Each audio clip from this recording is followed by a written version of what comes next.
With all the different vegetable gardens and explorations that I've been managing over the years, as part of this Red Gardens project, we produce a lot more food than we can eat. Even with the additional households that are part of the Black Plot Collective, which only started earlier this spring, there are lots of surplus vegetables. This project is at an interesting scale, as it is significantly larger than a family scale, but too small to really be a market garden or commercial growing project, especially with the uncertainty of all the different explorations and trials that we are doing. So, although there isn't consistent productivity or a focus on growing for a market, there is still a need to pass food on to others so that it is not wasted. And for years, most of the surplus vegetables that come out of the garden have been distributed to my neighbors through a simple and surprisingly effective honesty stand, which I call the Veg Fridge.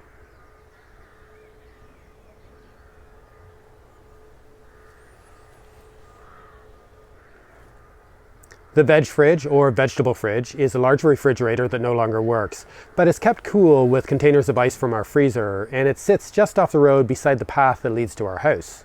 It's a big stainless steel refrigerator sitting in a spot that you would not expect a refrigerator to be, and there are no signs indicating what it is or even how to use it. But when you open the door, it is usually full of a variety of vegetables that are currently available for harvesting fresh from the gardens. This Veg Fridge is open 24 hours a day, 7 days a week, and anyone can access it if they know where it is and how it works, and it possibly contains some of the freshest and best vegetables you can get in the area. I try to replenish the supply of vegetables several times a week, and people within my community can come to the fridge, take what they want, and pay what they think it is worth in a little jar. The pay what you think it is worth aspect is an important reason why I think the Veg Fridge works, or at least works for me.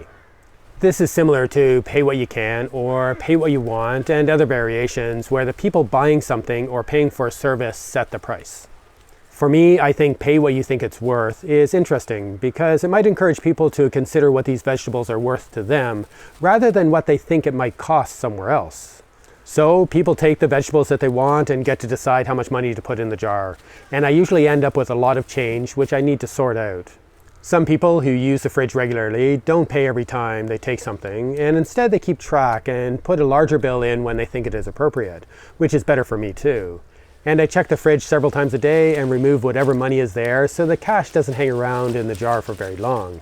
And I've recently added a method of paying through a banking app, which makes things much more convenient for some people.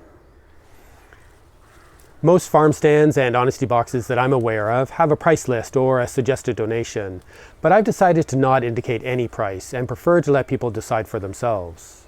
This apparently causes problems for some people as they don't feel that they know how much any of it is worth, but most people seem to adapt very quickly. I am occasionally asked for some kind of guideline or suggested price, but I've always declined, partially because I've not bought vegetables for a very long time. But I also don't want to have to do the extra work of researching to create and continue to update a price list. If I do provide a price list, then I would need to make sure all of the vegetables were in some form of priceable unit, a bunch or a bag or a container, or at least provide a weighing scale.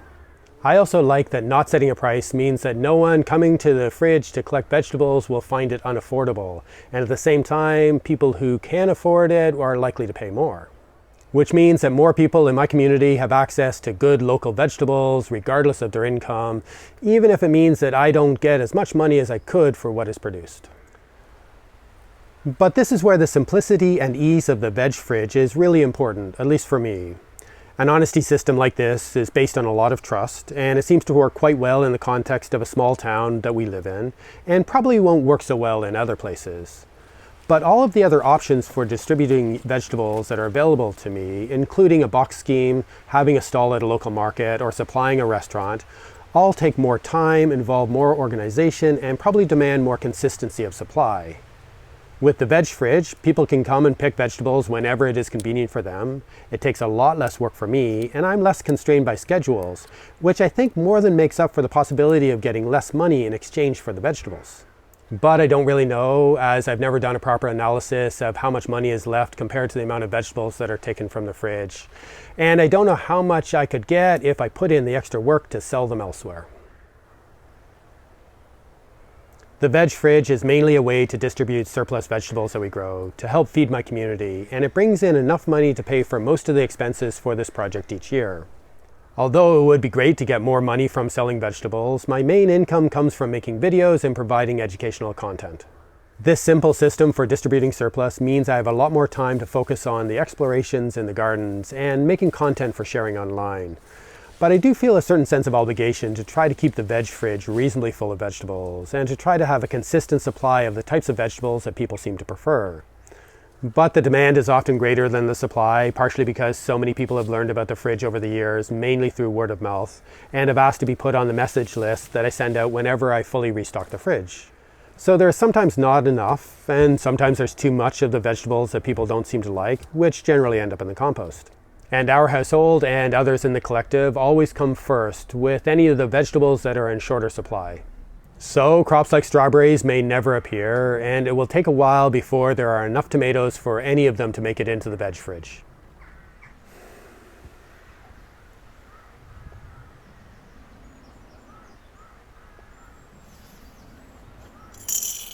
There definitely seems to be the opportunity to grow more food to feed more people through the veg fridge, which is exactly what I try to support and encourage other people to do through my videos. So far this year, I've been spending a lot of time focusing on getting the Black Plot Collective established. And hopefully as that continues to develop, we will be able to produce even more food for ourselves and our community. There is so much more that we could be growing, but I'm also spending a lot of time making and uploading additional videos. And it's difficult to find a balance with it all. If you like these types of videos and value the work that I'm doing and have some spare resources, please consider supporting me and this Red Gardens project through Patreon or PayPal. The links to both are in the description below. This is my main form of income and the only reason I can continue to make videos. So thanks to everyone who has supported me in this project in the past and continues to support through these strange times. But most importantly, thank you for watching.